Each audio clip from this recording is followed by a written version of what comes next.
Kyle here from All Media Reviews. Vinyl collection. Now, this would be number 14, I think.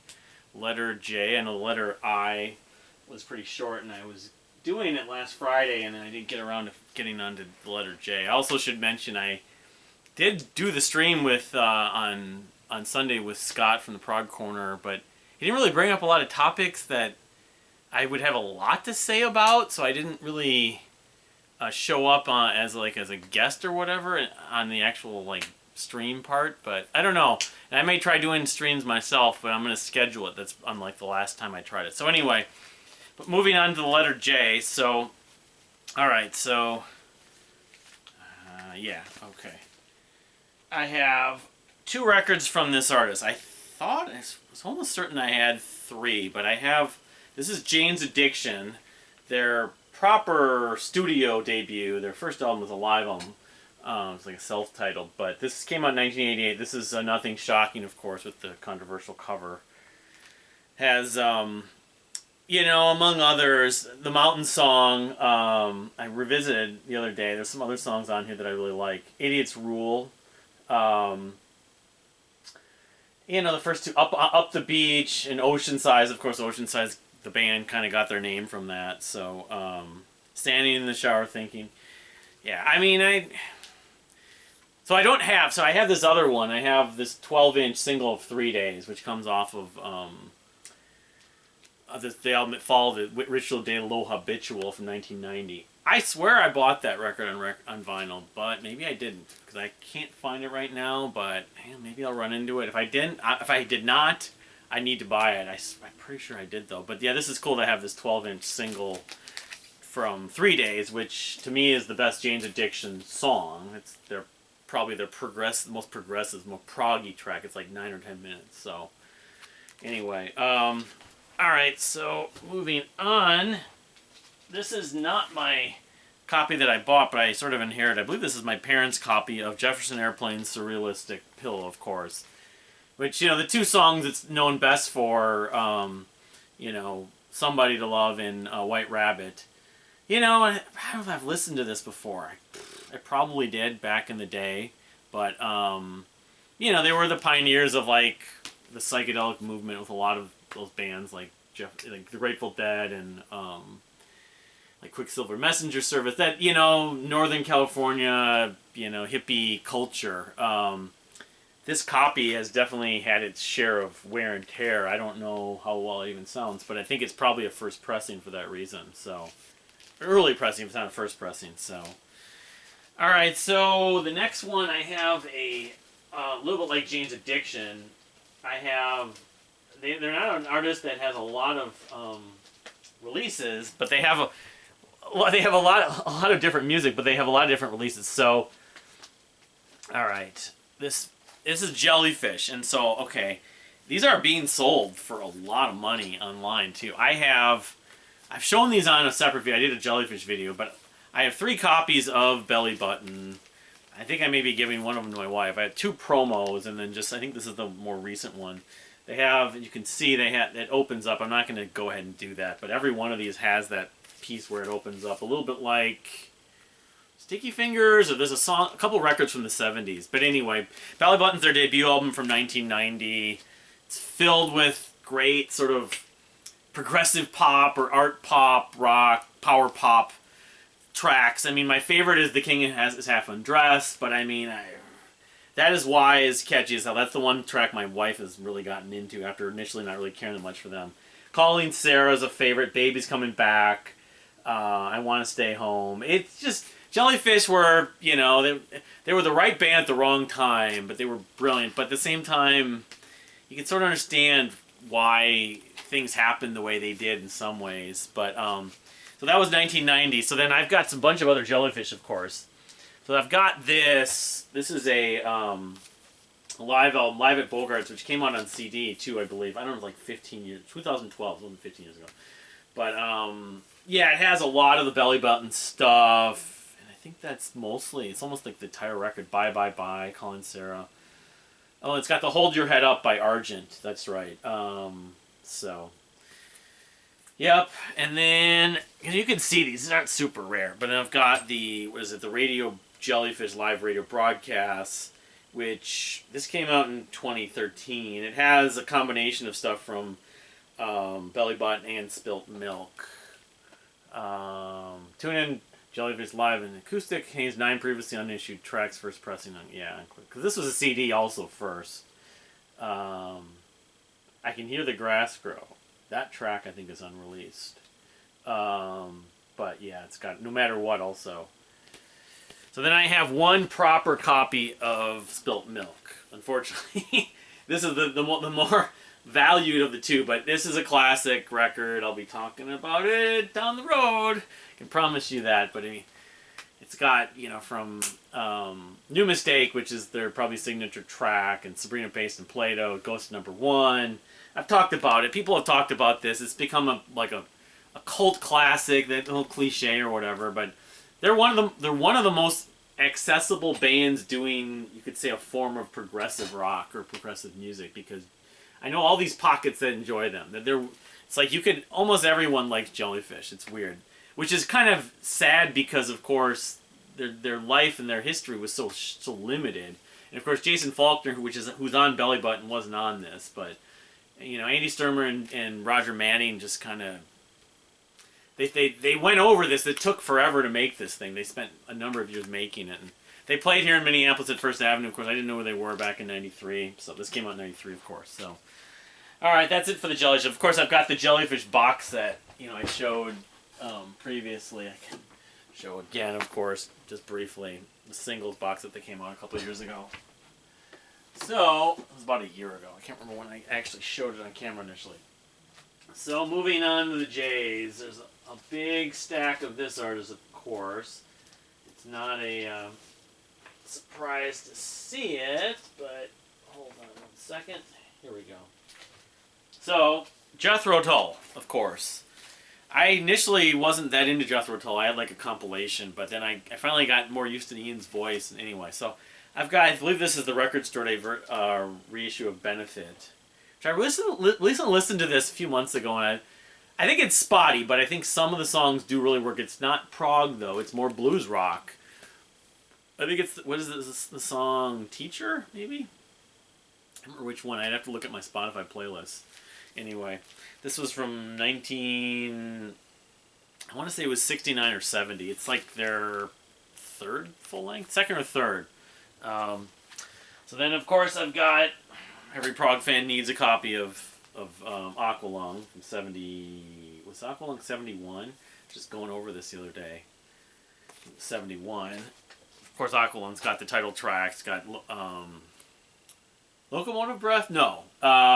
Title track, Cross-Eyed Mary. Yeah, it does have Locomotive Breath, yes.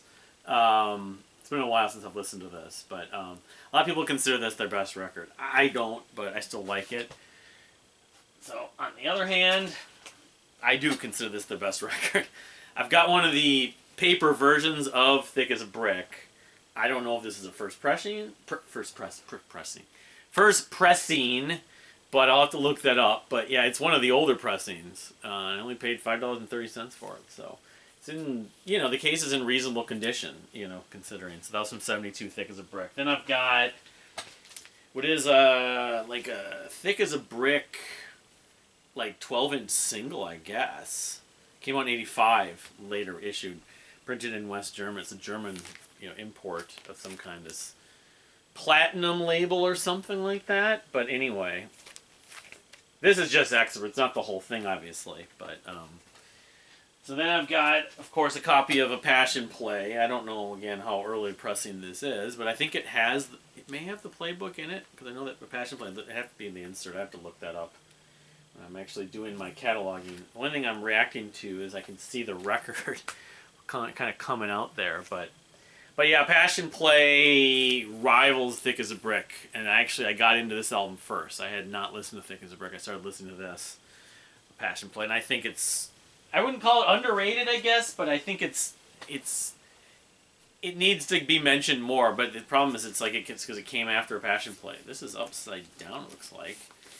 So that was, Passion Play was like 73, I believe. You know, again, we're going to be doing the albums of the year, so we'll be talking about these records again. So here's my copy of Minstrel in the Gallery, which this is a favorite. Oh, that's why, because the track list is upside down. I don't know if that's intentional. You can see. But this was 70, like 475. I think it may have been 75. But this has the title track I like a lot. Baker Street Muse is a terrific 17-minute piece. There's a couple others. Cold Wind of Valhalla. It's a great record. I mean, it's not my favorite Tull record, obviously, I just mentioned, but it's definitely up there. It kind of, that period of time. So that was like 75. So then I have Songs from the Wood, which, it's supposed to be like acoustic, more acoustic-y, and it is, but it isn't. It's still them doing prog, and there's a lot of flute, of course, from Ian. The title track is the one I always think of, but I always enjoyed this record, but I can't, cite it as, one I would go back to regularly. But anyway, Crunk, I think it was 75, maybe it's 76. So then what I consider to be the end of that sort of classic period. I mean, there's a couple records in there I don't have, because I don't like them as much, but I have Heavy Horses. To me, I consider those sort of like the last great Tull record of the 70s, at least. That's sort of progressive Tull in some ways. I think this was like 78. Again, actually, yeah, it was 78. This is a copy of a Chrysalis copy. So, and then I do have a copy of the Grammy-winning, hard rock heavy metal, defeating Metallica. It was like 88 or 89. Crest of a Knave, of course, which Budapest is sort of the go-to on this, but it's a decent record. It's interesting though, because I'm looking at the track list on this, and it doesn't look like either this is a really short record, because I had this on CD or I burned it, or this is like an excerpt or something like that. You look at that. There's only 7 tracks on this. I don't know. This might be like a Crest of a Knave EP that I end up buying here. Just because I know time is concerned. Yeah, I don't know. I have to look at that. Maybe Crest of a Knave is just really short. I never really studied it. It's like Farm on the Freeway is 6 minutes and 28 seconds, and Budapest is 10 minutes. So I suppose that may be part of it. But for the 80s, for the 80s, I suppose having a longer record would have been sort of hard to fathom or whatever. So it wasn't 40 or 50 or 60 or an hour long. It was only like 35 minutes. But anyway. So, all right, moving on. We're almost done with the J's. Maybe I can do another video with another letter. So I have only one record from Elton John, Scarily. And I had this on CD, I thought. I know I was going to buy the deluxe, Legacy edition years ago. But I do have Goodbye Yellow Brick Road, though. To me, it's my favorite thing. It has, Funeral for a Friend, Love Lies Bleeding, which is Elton doing prog of a sort. Of course, Dream Theater and Toy Matinee covered it. Toy Matinee's cover is better. I like Dream Theater's, but it's better. But it has, the title track. There's a few other standards on here. Candle in the Wind, Benny and the Jets, I don't have this other stuff. I know a lot of the hits, the stuff that pop staples, but I haven't really explored Elton. I think I'm gonna pursue Billy Joel more than him, but I probably still should consider looking into more of his stuff at some point, because he has more than just the one great record. But came out, I think, what year? It's like 74. It was early 70s or mid 70s. 73. Yeah, 73 was a terrific year, like many years. So then I have Eric Johnson. This is a promo from his debut album Tones. Of course, he had some other records, which I like too, which I'll be showing in other formats at some point. But actually, when I got into Eric Johnson in the mid-90s, this is the one I always liked the most. Venus Isle and Ave Musicam. But, yeah, I mean, he's not a bad singer. Of course, he also had the Electromagnets, which, sadly to say, I don't know if I'll ever find my CD. That was him in the 70s doing more fusion-y kind of stuff. But, anyway, Eric Johnson, yeah, he's progressive, even though he's a guitar guy and a blues guy and stuff like that. I don't want this stack to get ruined here. Anyway, so closing out the J's, and I have a couple more artists. I have one local-related album, which I want to see if someone's on here, and I'm not sure if... Yeah. Yes. So this is Prudence Johnson, who's a local singer in the Twin Cities area. I think she's known outside there, but the biggest reason why I got this, I did see her at the Dean McGraw tribute, do the Dean a couple times and perform with Dean. But Dean McGraw's on this. You got a bunch of other people, local people that I know, including Peter Strushko, the late Peter Strushko, Tim Sparks, Marcus Weiss. So, you know, that whole crew of sort of the jazzy, jam bandy, folky, Celtic, you know, and she's a singer-songwriter herself. She's a singer. But I was at a couple different Christmas-related events that she did with Dean, which were terrific. So anyway, this is her album. I didn't even say that. It's just called Vocals, and it came out '87. So yeah, I mean, long before I knew who Dean McGraw was. But all right, so to close out the Jays, I have a couple different Journey records. Let's just see here. I wanted to, yeah, I have this in the wrong order. So I have the debut album. You know, this is the pre-Steve Perry. Greg Raleigh was, I think, the lead singer. When they were doing more fusion-y, kind of jazz rock, proggy kind of stuff. And this has Nickel and Dime, which I know from the box sets behind me right there. A couple other, I think, Of a Lifetime. Of a Lifetime's the other really trademark track on this record. I wonder if there was one other too, but anyway. There's a version of Anyway. I don't know if that was Any Way You Want It, like probably not. That went before, obviously before Steve Perry. But this came out in before Infinity 75 to 77. I want to say this was 79. So I'm thinking this is a reissue because it's got a bunch of years on it. But this is in the beginning. Oh, you know what this is? This isn't a standards, dude. This is like a compilation. I did not realize that.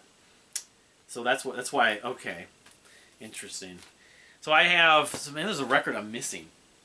Another pre-Steve Perry Journey album called Next, which you see regularly. Because, yeah, this has Spaceman and Nickel and Dime on it. So, and this is a, looks like it's a promo of some kind because it has the little DJ stuff on the bottom there, and then Demonstration Not for Sale.